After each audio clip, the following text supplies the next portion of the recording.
வணக்கம். ஆர்பிகே கிச்சனுக்கு உங்களை அன்புடன் வரவேற்பது ஈஸ்வரி பாலகிருஷ்ணன். நாம இன்னைக்கு வெண்டைக்காய் பொரியல் பண்ணலாம். 1/2 கிலோ வெண்டைக்காயை கழுவி தொடச்சிட்டு பொடியா அரிஞ்சு வச்சிருக்கு. ஒரு பெரிய வெங்காயம் நீளவாக்கில் அரிஞ்சு வச்சிருக்கு. தேங்காய், இஞ்சி இது ரெண்டையும் க்ரஷ் பண்ணிக்கணும். லெமன் ஜூஸ் எடுத்திருக்கு. தாளிக்கிறதுக்கு கடுகு உளுத்தம் பருப்பு, ஒரு பச்சை மிளகாய் கீறி வச்சிருக்கு, பூண்டு பொடியா நறுக்கியிருக்கு, கறிவேப்பிலை, மிளகாய்த்தூள் 1 டீஸ்பூன், தேவையான அளவு உப்பு, மஞ்சப்பொடி 1/2 டீஸ்பூன்.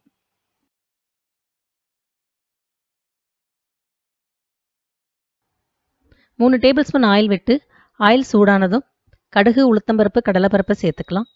கடலைப்பருப்பும் உளுத்தம்பருப்பும் கொஞ்சம் கூட இருக்கட்டும். இப்போ நாம் ஒரு தடவை கிளறி விட்டுறலாம். ஸ்டவ்வை சிம்மில் வச்சுட்டு கருவேப்பிலையை சேர்த்துடலாம்.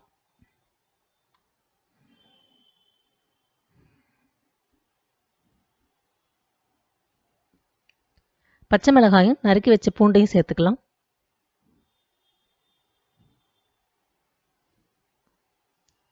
நீளவாக்கில் அரிஞ்சு வச்ச வெங்காயத்தையும் சேர்த்துடலாம்.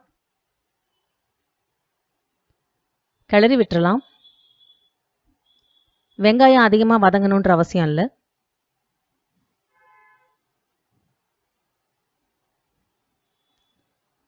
இப்போ இதோட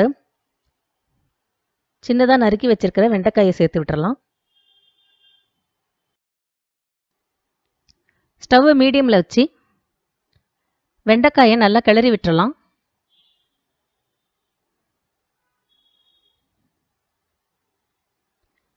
இப்போ ஸ்டவ்வை சிம்மில் வச்சு மூடி 3 நிமிஷத்துக்கு விட்டுறலாம். 3 நிமிஷம் ஆயிடுச்சு. நாம் ஒரு முறை கிளறி விட்டுறலாம். இப்போ பார்த்தீங்கன்னா வெண்டைக்காயில் பிசு பிசுன்னு ஒரு நூல் மாதிரி இருக்கும். எடுத்து வச்ச மஞ்சப்பொடி, மிளகாய்த்தூள், உப்பு சேர்த்துடலாம். லெமன் ஜூஸ் சேர்க்குறேன். இது வெண்டைக்காயோடைய வழவழப்பு தன்மை போகிறதுக்கோசம்.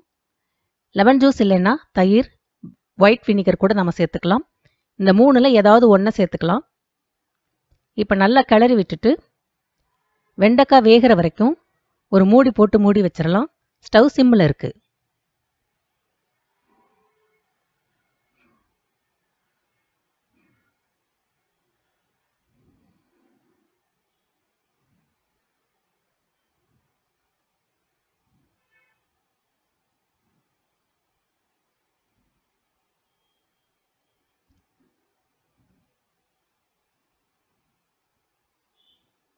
இப்போ நம்ம நல்லா கிளறி விடலாம்.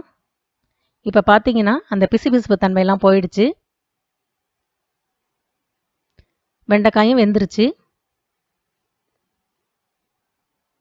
இன்னும் கொஞ்சம் ஃப்ரை ஆகட்டும்.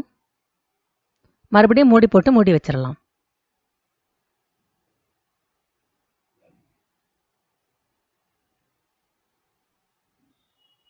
மூணு நிமிஷம் ஆயிடுச்சு. இப்போ நல்லா ஃப்ரை ஆகிருக்கு. இன்னும் கொஞ்சம் பிளாக்காக வேணும்னு நினச்சிங்கன்னா 1 டீஸ்பூன் எண்ணெய் விட்டு இன்னும் கொஞ்சம் ஃப்ரை பண்ணிக்கலாம். எனக்கு இதுவே போதும்.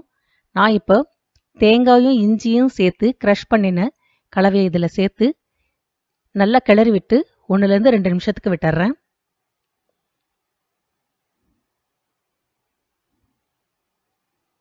இப்போ பார்த்தீங்கன்னா வெண்டைக்காய் பொரியல் ரெடி ஆயிடுச்சு. செய்து பாருங்க. எப்படி இருந்ததுன்னு சொல்லுங்க. பிடிச்சிருந்தா உங்க ஃப்ரெண்ட்ஸ்க்கு ஷேர் பண்ணுங்க. நன்றி.